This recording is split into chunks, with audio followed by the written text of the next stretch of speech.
बिस्मिल्लाहिर्रहमानिर्रहीम। मैं हूं डॉक्टर तारक हुसैन। आज एक नई वीडियो के साथ आपकी खिदमत में हाज़िर हूं। आज मैं आपको जब किसी के ब्लड में यूरिक एसिड का लेवल हाई हो जाता है, जिसको हम गाउट बोलते हैं, वो हो तो उसमें ग़िज़ाएँ कौन सी मना होती हैं और कौन सी लेनी चाहिए। गाउट होता क्या है ये मैं बाद में बताऊंगा, क्योंकि असल मकसूद तो पेशेंट का यही होता है कि ग़िज़ाएँ फ़ौरन पूछते हैं ग़िज़ाएँ कौन सी मना है, कौन सी खानी है गाउट में। और इसमें सबसे पहले मैं एनिमल सोर्सेज में को बताऊँ, जो मछली है और गोश्त की यखनी है उसको तो भूल जाएं, ये कभी ना लें आप। अब मैं एनुअल सोर्स में वो चीज़ें बताने लगा हूँ जो हफ्ते में हम एक दफ़ा ले सकते हैं। उससे कौन सा है, छोटा गोश्त है, बड़ा गोश्त है, कीमा है और मुर्ग का सूप है। ये आप हफ्ते में एक दफ़ा ले सकते हैं आप। अब मैं आपको बताऊँ वो ग़िज़ाएँ जो हफ्ते में आप 4 दफ़ा ले सकते हैं।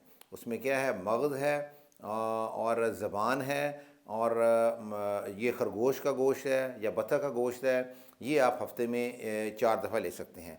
और सब्ज़ियों में क्या है, पालक है, मटर है, फूल गोभी है, लोबिया है और छिलके वाली दालें हैं। ये आप बदल बदल के ये हफ्ते में 4 दफ़ा ये चीज़ें आप ले सकते हैं। और इसके अलावा अब मैं वो ग़िज़ाएँ बताऊँ जो आप हस्बे मंशा ले सकते हैं। वो उनके अंदर यूरिक एसिड हाई करने का मादा या बिल्कुल नहीं होता या बहुत कम होता है।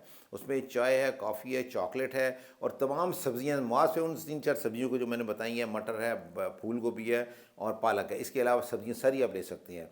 फल आप सारे ले सकते हैं, जूसेस आप सारे ले सकते हैं, सिवाय उन फलों के जूसेस के जो बहुत ज़्यादा तुर्श हों, जो खट्टे हों, वो उनसे ज़रा अवॉइड करें आप।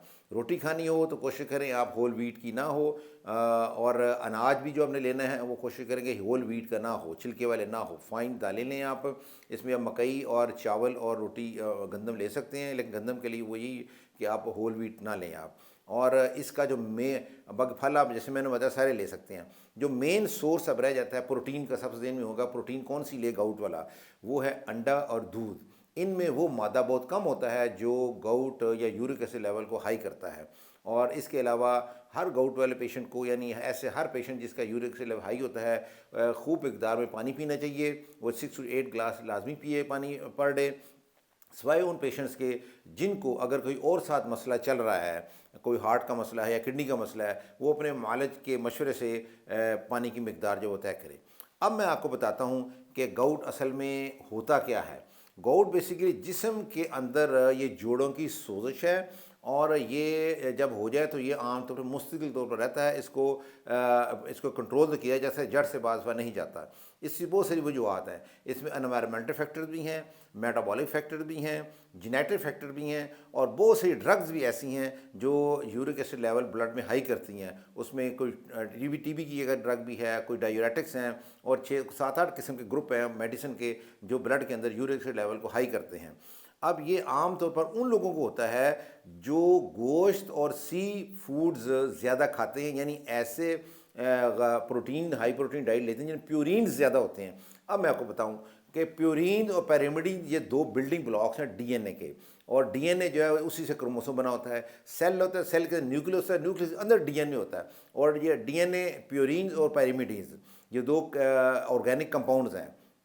और जिन जिन फूड्स में, एनिमल फूड्स में या कोई भी वेजिटेबल सोर्स हो, प्यूरिन्स जिनमें ज़्यादा होंगे वो फिर आगे उनका मेटाबॉलिज्म होके यूरिक एसिड ज़्यादा पैदा होता है। तो वो लोग जो प्यूरिन्स डाइट्स यानी जैसे सी फूड बताया है और जो रेड मीट्स है वो बहुत ज़्यादा लेते हैं, उनमें ये और बियर वगैरह पीते हैं उनमें ये ज़्यादा होता है और ओवरवेट में भी ज़्यादा होता है। और इसका जो है, जो मैंने अभी आपको ग़िज़ाएँ बताई हैं उसका उनसे अवॉइड करें। और एक ख़ातर ख़ा फ़ायदा होता है पेशेंट्स को, उनकी मेडिसिन तक बहुत कम हो जाती हैं या बाद दफ़ा उसको बंद भी करना पड़ जाता है वक्ती तौर पे, अगर वो ग़िज़ा का पूरा परहेज़ करें। अपना बहुत ख्याल रखें। अल्लाह हाफ़िज़।